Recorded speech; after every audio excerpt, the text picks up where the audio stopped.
निहारिका, ये क्या कर रही हो तुम? देखा सर?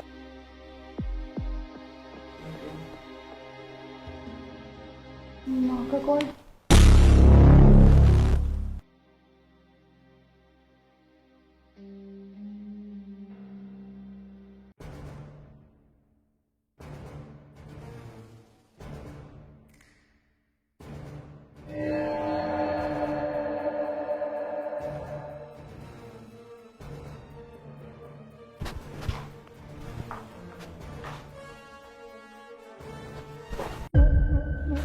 निहारिका, ये तो यहाँ की नौकरानी है और इतने छोटे कपड़े पहन के फोन पे किससे बात कर रही है?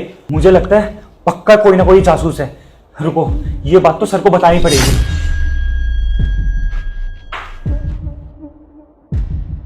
सर, सर मुझे एक बात बतानी है आपको। हाँ सत्यम बताओ, लेकिन तुम इतना घबराए हुए क्यों?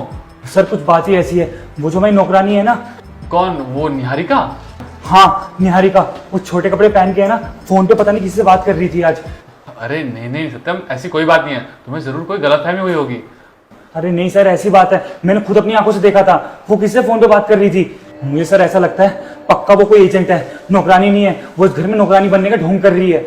अरे नहीं नहीं सत्यम, तुम्हें पक्का कोई गलतफहमी हुई होगी। वो तो एक मामूली सी नौकरानी है, वो भला कोई एजेंट क्यों होगी? सर आपको अभी भी मेरी बात पर विश्वास नहीं हो रहा ना, तो मेरे पास एक प्लान है। हम दोनों है ना बाहर जाते हैं और उसके बाद आप देखना कि फिर दोबारा छोटे कपड़े पहन लेगी, तब आपको विश्वास होगा मैं झूठ बोल रहा हूँ या सच। अच्छा ठीक है, जब तुम इतना कह ही रहे हो तो हम ये भी करके देख लेते हैं, हमें पता लग जाएगा इससे कि वो सच में नौकरानी है या कोई एजेंट है। ठीक है? लेकिन सर जाने से पहले है ना हम उसको ये बता देते हैं कि हम ऑफिस से बाहर जा रहे हैं। ठीक है, ये तुम ठीक कह रहे हो। निहारिका, हाँ जी सर। देखो मैं और सत्यम ना ऑफिस से बाहर जा रहे हैं, हमारी एक मीटिंग है अर्जेंट। हम हो सकता है 1 घंटा लग जाए हमें। तुम ना कोई भी क्लाइंट आए तो उसे बस बिठा देना, ठीक है? जी सर। ठीक है, चलो सत्यम।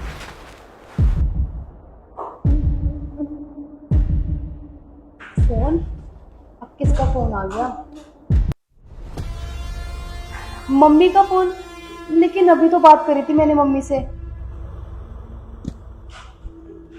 अच्छा वो साहब चले गए, वरना अगर साहब के सामने फोन आता तो मैं मम्मी से कैसे बात करती।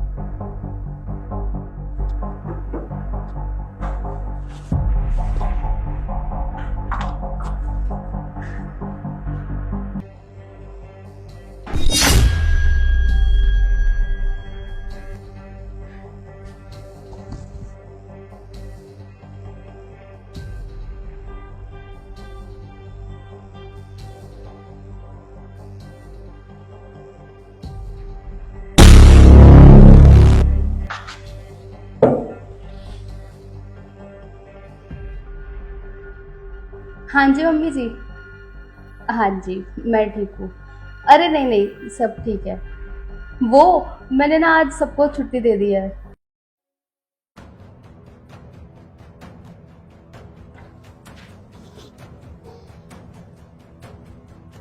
निहारिका, ये क्या कर रही हो तुम?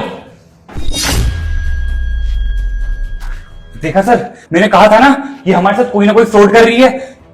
हाँ सत्यम, तुम ठीक ही कह रहे थे। निहारिका, सच से बता दो, तुम्हें किसने भेजा है? तुम किसकी जासूसी करने के लिए यहाँ पर आई हो?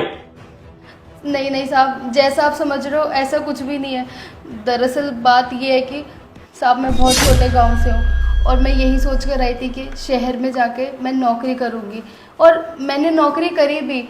पर जब मुझे पता चला कि आसपास के लोग मेरा फ़ायदा उठाना चाहते हैं तो मैंने वहाँ से नौकरी छोड़ दी। देखो, मुझे अभी भी यकीन नहीं हो रहा, तुम जरूर झूठ बोल रही हो और बचने के लिए सब नाटक कर रही हो। सच से बता दो, कौन हो तुम? नहीं नहीं साहब, मैं कोई जासूस नहीं हूँ। और साहब फ़ोन पर ना मैं अपनी मम्मी से बात कर रही थी, क्योंकि उनको नहीं पता मैं शहर में झाड़ू पोछे का काम करती हूँ। और साहब यहाँ के जो पैसे मिलते हैं ना, मैं अपनी पढ़ाई और अपने घर वालों को देती हूँ ताकि उनका खर्चा चलता रहे। मेरी माँ को ये सब नहीं पता कि मैं झाड़ू पोछे का काम कर रही हूँ। अगर उन्हें ये सब पता चला तो उनका दिल ही टूट जाएगा। इसलिए मैं कभी कभी अपने घर वालों से ये कपड़े पहन के बात कर लेती हूँ। साहब मेरा और कोई मतलब नहीं है और मैंने कोई गलत काम नहीं किया। अच्छा, देखो अगर यही बात थी तो तुम ये बात हमें पहले ही बता देती, हम पहले ही तुम्हारी कुछ मदद कर देते, लेकिन बेवजह हमने तुम पे शक किया। प्लीज निहारिका, मुझे माफ कर दो, मुझसे बहुत बड़ी गलती हो गई और हम उसका प्रायश्चित भी करना चाहते हैं। मैं तुम्हारी बहुत ज्यादा मदद तो नहीं कर सकता हूँ, लेकिन ये कुछ पैसे हैं, इनसे शायद तुम्हारी मदद हो जाए। नहीं नहीं साहब, ये पैसे मैं कैसे ले सकती हूँ, और साहब मैं अपनी मेहनत का ही कमाती हूँ। नहीं निहारिका, रख लो, बड़ा भाई समझ के रख लो, इनसे तुम्हारी कुछ तो मदद हो ही जाएगी। प्लीज रख लो। बहुत बहुत धन्यवाद साहब, पता नहीं ये एहसान मैं आपका कैसे चुका पाऊंगी। और रही बात तुम्हारी नौकरी की, तो तुम्हें अब से ये नौकरानी वाला काम करने की जरूरत नहीं है, तुम कल से यही काम कर सकती हो, ठीक है? साहब बहुत बहुत धन्यवाद आपका। कोई बात नहीं। अच्छा, अब तुम घर जाओ और कल आराम से आना, ठीक है?